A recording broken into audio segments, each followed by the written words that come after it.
Tidak ada sungai yang dapat kembali ke hulu, namun semua sungai harus mengalir ke hilir. Demikian juga dalam hidup, tak ada satupun yang mampu kembali ke masa yang telah berlalu. Tetapi semua kita dimampukan untuk bisa mengambil langkah baru untuk terus berjalan menuju masa yang akan datang. Mari melalui langkah kita dalam firman-Nya, agar tak ada satupun yang kita lalui menjadi sia-sia dan menjadi penyesalan. Kita berdoa. Damai sejahtera Allah yang melampaui segala akal, kiranya memelihara hati dan pikiran kamu sekalian, di dalam nama Tuhan Yesus Kristus. Amin. Jemaat Tuhan, renungan harian HKBP Resort Sutoyo, Sabtu 7 Januari 2023, tertulis di Yesekiel 11 ayat 19. Demikian dikatakan, Aku akan memberikan mereka hati yang lain, dan roh yang baru di dalam batin mereka. Juga aku akan menjauhkan dari tubuh mereka hati yang keras dan memberikan mereka hati yang taat. Dalam bahasa Batak dikatakan, jadi leonoku matunasida rohasi sangunjur jala suanoku tutodi na ibaru tubagasan ati-ati nasida. Jala paholangoku maroha batu siandag nasida. Jalan leonoku ma tunasida roha sibuk. Demikian firman Tuhan. Jemaat yang terkasih, sudah merupakan hal yang biasa kita lakukan jika kita memiliki sebuah barang yang telah lama dipakai dan sudah rusak dan usang, pasti akan diganti dengan yang baru.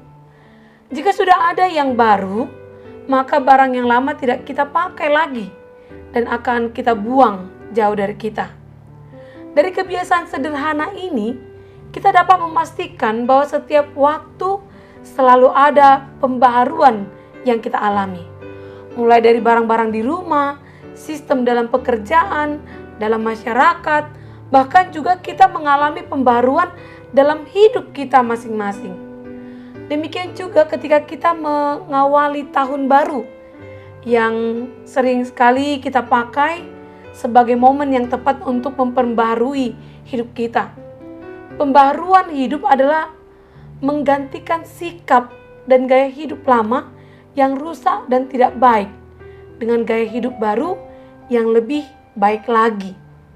Demikian juga dalam renungan kita hari ini, yang tentunya saya masih bisa mengucapkan selamat tahun baru bagi kita karena ini masih berjalan seminggu. Kita diingatkan di dalam menjalani tahun baru kita ini oleh Nabi Yesekiel kepada bangsa Israel yang dalam keadaan terbuang di Babel ketika itu akibat perbuatan dosa mereka di hadapan Allah. Firman Allah kepada bangsa Israel yang disampaikan oleh Nabi Yesekiel berbicara tentang janji pembaruan bagi bangsa Israel. Keadaan bangsa Israel yang terpuruk, hidup dalam pembuangan, ditindas oleh bangsa-bangsa asing, dan tidak menikmati kebebasan hidup sebagai bangsa yang merdeka, akan segera diperbarui oleh Allah.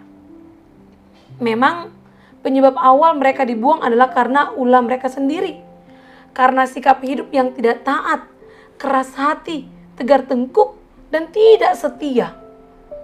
Meskipun demikian, Allah adalah Allah yang penuh dengan kasih dan akan memulihkan kembali mereka. Setelah dari pembuangan mereka akan dikumpulkan kembali, dan Allah akan menjauhkan mereka dari hati yang keras, memberikan mereka hati dan roh yang baru, yaitu hati yang taat dan setia kepada Allah saja. Pembaharuan itulah yang membuat bangsa Israel menjadi umat baru yang taat dan telah meninggalkan kehidupan lamanya.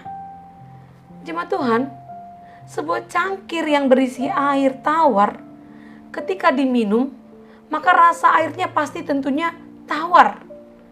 Namun ketika sebuah cangkir diisi dengan kopi, maka rasanya tentu juga berasa kopi. Demikian dengan hati kita. Apa yang menjadi isi hati manusia akan menentukan karakter atau tindakannya. Ketika hati kita dipenuhi oleh dosa, maka kita akan memiliki pikiran atau tindakan yang berdosa. Sehingga Yesus pernah berkata bahwa hati yang dipenuhi oleh dosa timbul segala pikiran jahat, percabulan, pencurian, pembunuhan, perzinahan, keserakahan, kejahatan, kelicikan, iri hati, hujat, kesombongan, dan kebebalan. Maka kita harus menggantinya dengan memiliki hati yang dipenuhi oleh Roh Allah untuk melawan hati yang dipenuhi dengan dosa itu. Untuk itu, maka kita harus menyerahkan diri melalui doa-doa kita. Dan hanya kepadanya kita terus memiliki harapan. Dan kita selalu mengharapkan kuasa kasih-Nya. Sehingga Tuhan akan memberikan hati baru yang taat kepada perintah-Nya.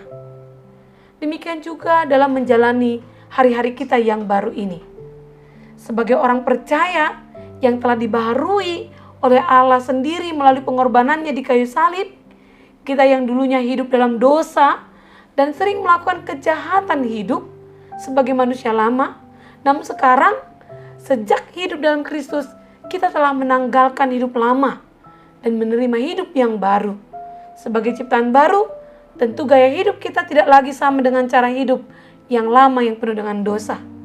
Kita telah ditebus dan dipanggil menjadi umat-Nya. Maka kita harus hidup juga berpadanan dengan panggilan itu. Hidup kita tidak lagi dipimpin oleh nafsu dunia, tetapi dipimpin oleh Roh Allah, karena kita adalah anak-anak-Nya. Amin, kita berdoa. Terima kasih Tuhan untuk firman yang kami dengar hari ini yang menguatkan kami untuk menjalani hidup kami dalam pembaruan Roh-Mu. Biarlah Tuhan firman-Mu senantiasa membarui hati kami, agar kami memancarkan sikap hidup orang yang telah menerima penebusan-Mu. Terlebih dalam tahun 2023 yang telah kami lalui seminggu ini, biarlah kami semakin teguh dan kuat menghadapi segala hal yang ada di dunia ini. Dan mampukan kami mengalahkan setiap pengaruh dunia yang menjadikan kami berhati yang penuh dengan dosa. Tetapi penuhilah hati kami dengan terang kasih-Mu, agar kami senantiasa setia berjalan bersama-Mu. Berkatilah pekerjaan kami, pendidikan kami, studi kami, keluarga kami, dan apapun yang dikerjakan oleh tangan dan pikiran kami, agar semuanya itu untuk kemuliaan nama-Mu. Terima kasih Tuhan. Amin. Jemaat yang terkasih dalam nama Tuhan Yesus Kristus, saya Pendeta Sri Dewi Boru Panjaitan menyampaikan selamat tahun baru bagi kita. Kiranya tahun ini kita jalani bersama dengan Tuhan yang memberikan hati yang baru, hati yang lebih taat ke depan. Salam sehat, Tuhan memberkati.